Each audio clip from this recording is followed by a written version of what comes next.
company, we are working closely with them and getting about 44% of our overall volumes from data and AI. And I'm also, just as an individual, very proud that they are all very focused on what they call their net zero commitment. So they have to be carbon neutral and so on. And we are a important part of their journey, right? And that's a huge growth. So as you can see here, this segment of data and AI in about 1.5 years has seen a 1100% growth from about 250 megawatt to about 2350 megawatt and comprises, as of October 25, about 44% of our total volumes, right? The other big segment for us is, anyone else consuming power in India. The good news is power is a ubiquitous good. Everyone consumes power. And let me tell you why we are excited about the growth potential here. So firstly, India is the world's third biggest power market. It's China, USA, India. So India is a big power market. 50% of the power consumption in India is consumed by the corporate sector. Right? The remainder is agricultural, residential, municipal, and so on. वो बाकी सब मिला के is 50% is corporate power. So it's a huge market, right? It's about 3 lakh crore rupees in size. Now, in this market, customers, people consuming power, largely manufacturing, right, is adopting green power very quickly. Why are they adopting green power quickly? Because the value proposition is fantastic. Value proposition क्या है? One is 30 to 45% cost savings. Why is there a range? Because in different states the cost saving may be slightly different. But let's say minimum 30% cost saving in any state by going green on a purely landed cost basis. So जो सस्ता है वो बिकता है. The second is, if people have net zero ambitions, ESG is something which matters, they want to measure carbon footprint of their products, these are all benefits. So you get all these benefits for free along with a great cost saving benefit that on your power bill you can expect to see a 30% cost reduction. As a result, penetration is growing. What is penetration? Penetration is, very simply put, how much of this 3 lakh crore rupee market, this 50% of India's power market, 3 lakh crore rupees ka jo market hai, how much of that market is through such bilateral green sources, right? That is penetration. So that number is growing. As you can see here, the penetration or share of green in corporate procurement was just 4% in FY 2019. That number has already risen from lows of 4% in FY19 to about 7.5% in FY23. And within that, that number is an all India number. Within that, if you double click and look at every state, certain leading states like Karnataka and Tamil Nadu were already at 17-18% of their corporate power consumption was through these bilateral green sources.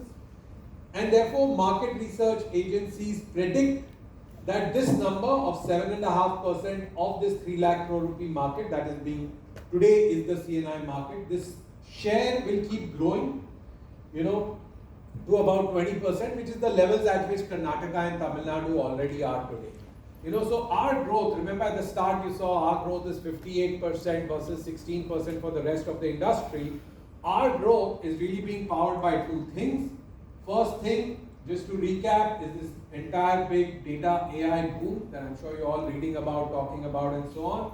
The second thing is all corporates are seeking to go green because it's cheaper, and it's a huge market where the adoption of this is rising really quickly. That's what is powering our growth. So two factors powering our growth. First is data AI.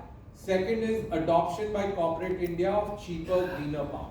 Right? These are two factors which are powering our growth. That's why we had that kind of historical growth of 58%. And while we're not issuing any forecast, but if you remember at the very start, I had shared a number that as of date, 6,000 megawatt is our contracted capacity, of which only half is built. So 3,000 megawatt, I founded the business in 2011. It took us 15 years to get to 3,000 megawatt. We already signed up another 3,000 for the next 2 years. So, it's,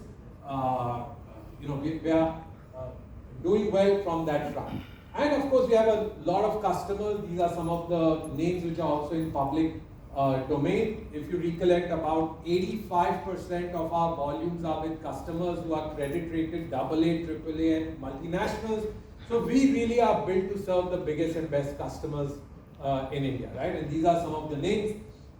You can also check because very often they put out a press announcement to this effect. Most of the customers, if they are directly consuming, invest as per regulatory requirement, invest and own 26% equity in the SPV supplying to them.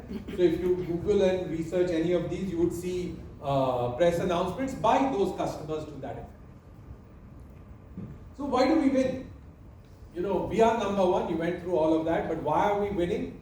So firstly, of course, it's a competitive market, right? We have 12% market share. The natural corollary is that it's competitive. There are other vendors as well. As you can see, this is operational capacity as of 30th September. This is CleanMax. As of 30th September, about 2800 megawatt operational. This is the CNI capacity of different players. As you can see, we are far bigger than the other players. But what are the underlying factors? What are the, why do we win? So various reasons, no one single, golden bullet here, right? But many factors. First, business development capabilities. As I always explain, look, this is a market where the average size per PPA is only 13 megawatt, right? And therefore you need a big customer base. Because when you win an order, the average size of a deal win is only 13 megawatt. So if like us, you want to do, like this year we're on track, we've already added in the first 9 months about 1100 megawatts. So we are on track for 1400, 1500 megawatt. So if like us, you want to do those kind of volumes, you need to do more than 100 contracts in a year. And in any B2B business development, if you want to do 100 contracts, you have to go and try business prospecting with 300, 400 people. There's always a win-loss ratio. So 300-400 लोगों से बात करोगे तो जाके 100 deals close होंगी तो जाके ऐसा volume आएगा. But the reason we are able to do that well, we've done only this for the last 15 years. We have today a base of above 550 customers who are the biggest corporates in India, whether domestic or multinational. And about 80% of the new orders we get every year, right? New contracts we sign every year are repeat business. So that's why that customer base is almost like a balance sheet advantage in our business. The second reason is, we secure that results in a higher tariff. We have a high share of repeat business from very high quality corporates, which leads to a low receivables, which is also been a problem in the power generation business, where you serve utilities, which we do not do at all, but where other listed players serve utilities, receivables is a problem because power distribution companies have a track record of paying with some delay, right? We don't have that. We serve the best corporates. Our receivable days are 24 days. The other aspect of why we win is we have geographical spread. We are spread across more than 10 states, and therefore our large customers who are typically nationwide. What does that mean? They have typically more than one factory. They have factories in multiple states, right? They find it beneficial to work with us because one supplier and can supply my needs in different states. As I said at the very beginning, if you want to buy green energy, the green energy power producer has to be in the same state as the power consumer. So being in 10 states means that when there are large companies, unke 3 plant hai, 5 plant hai, 8 plant hai, we can meet their needs everywhere, right? And lastly, customers have to put 26% equity, right? So there is an SPV which gets created, just where customer puts 26% equity, we will own 74% of the equity capital, and this is the regulatory requirement. So in a nutshell, why we win is a combination of different factors, right? So customers prefer, so why do we have proven here that nearly 80% of our new business is through repeat. But why do customers prefer to do? Because of multiple reasons put together. Reason number one, hey, I have to put 26% equity. I already have an SPV form, a joint venture with this supplier, right? So it just becomes easier. I've already done all that process. Second, Because this is on average a 23-year contract, it's a lengthy and complicated legal contract. That's typically like a 100-page contract. You don't want to get into that legal mess again. You say, "Arey, mera contract ho chuka hai, everything is done." And we are able to supply their needs everywhere. So, why would they go elsewhere? We are able to supply their needs everywhere. That is why, as a combination, we end up doing very well. And that's why we are far larger than anyone else. Right? So, again, to summarize, what are our key differentiators? One is growth at scale. So, we are quite large. We have about 3,000 megawatt already running. But we have another 3,000 megawatt contracted for growth. And as you've seen before, our 3-year EBITDA CAGR is about 58% in comparison to 16% for industry median. So, there's high growth. So that's one thing which differentiates us from other listed players. Second thing which differentiates us from listed players is superior tariffs. Why superior tariffs? Remember, it's 13 megawatt per deal, hundreds of deals. Right, so we go direct to customer. In any business, you go direct to customer, you have high customer retention and pricing power, it's good for returns. Right, this is true for any business, certainly true for our business. We are a B2C renewable energy player. We are not a utility supplier, which is what all the listed renewable energy companies are. This translates into superior returns. In any business, growth and returns are the two most important dimensions, certainly in a high capital intensity business like renewable energy.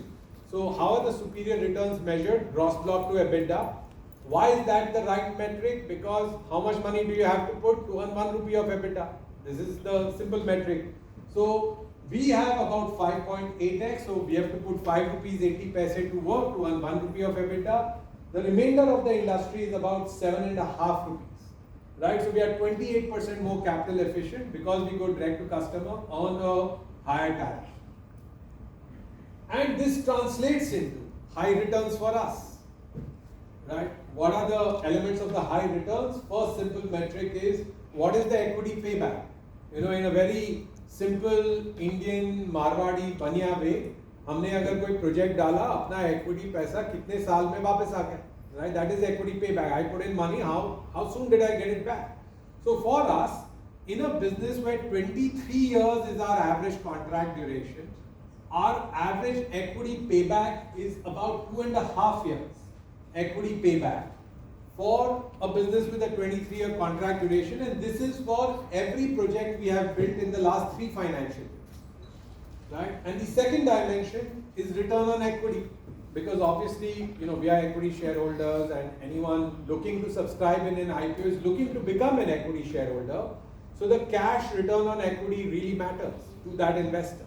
So overall balance sheet cash return on equity is about 18%, which is a good number, but it becomes even better when you view it in combination with the fact that it's very, very high. So normally people say, oh, I'm high growth, oh, excuse me because I'm not making cash returns. Right, but we have both. We have high growth, above 50%, and we have high cash returns, so cash ROE of about 18%, and great unit economics. When we put money out to work, it's about 2.5 years of equity payback. So again, 3 key things about us. One is at scale but strong growth. So that's the first thing to remember. Second is, what is driving this? Higher tariffs and superior capital efficiency, which translates into high returns on a unit economics 2.5-year equity payback and about an 18% cash ROE, right? So that's really what drives our business, right? This is my favorite topic, which is an exceptional people and culture. I used to be a consultant for 12 years. I've worked at McKinsey & Company. I had the opportunity to serve in my consulting career a lot of corporates. And one thing I always saw, exceptional companies just had exceptional people and culture. It didn't matter which industry they were in, but an exceptional company had an exceptional people and culture, and we really practice that a fair bit. A few things that we wanted to talk about. One is, as a team, we have been together for long. That stability of top team is there. So if you look at the top 10 business leaders in CleanMax, they have an average tenure of about 8 years. I always tell people that if you think about this average tenure of 8 years, last year our EBITDA was 1,000 crores, but it means we've been together since we had like on average 30 crore EBITDA. So that journey we have seen together, and honestly it's the same team together for the foreseeable future. The second thing we always emphasize in people and culture at CleanMax is to have an ownership mindset, which is to have everyone behave like an owner. One of the things we do to enable that, right? How do you ensure that people feel that they are an owner? Is to ensure that they have equity. Because you tell people, oh, please behave like an owner of the business. The person says, हाँ, but मेरे पास shares तो है नहीं.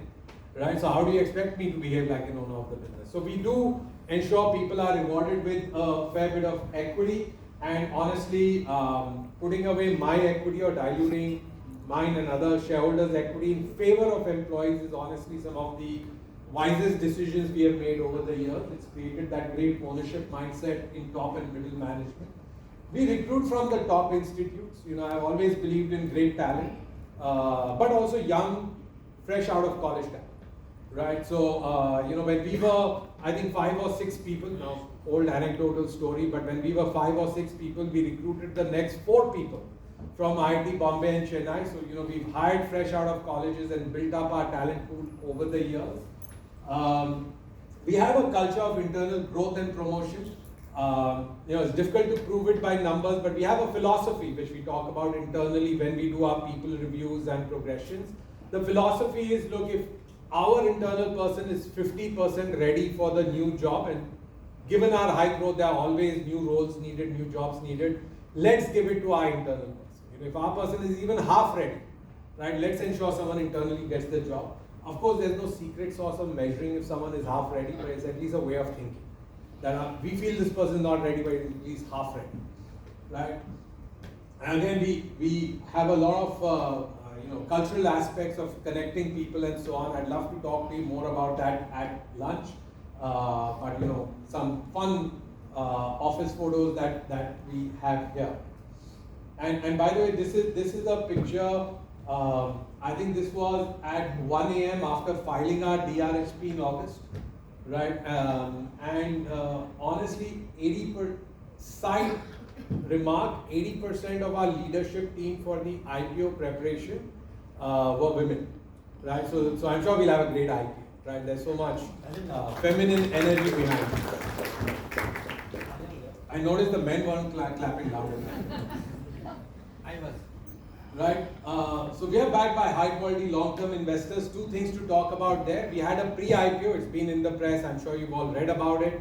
We had a 1,500 crore rupee pre-IPO, which happened just very, very recently. High quality investors like Temasek and Bain Capital have come in, but others as well, totaling about 1,500 crores. Right? And what's the shareholding structure at the IPO and immediately after? I think I'll come here to try to explain. So there are 2 promoters in the business, myself and Brookfield, who's a financial investor. So these 2 marked green are promoters. This is the stake immediately post the IPO. So I will have, after the IPO's dilution, about 28%. Brookfield has about 21%. We are both promoters in the business. And as per SEBI norms, about 20% is the locked-in share capital. It's roughly 10% each as locked-in shares for the next 3 years, right? And these are the other shareholders as of the date of the IPO. And so thank you very much, everyone. Thank you for coming, and I'd be delighted to take Q&A with you all.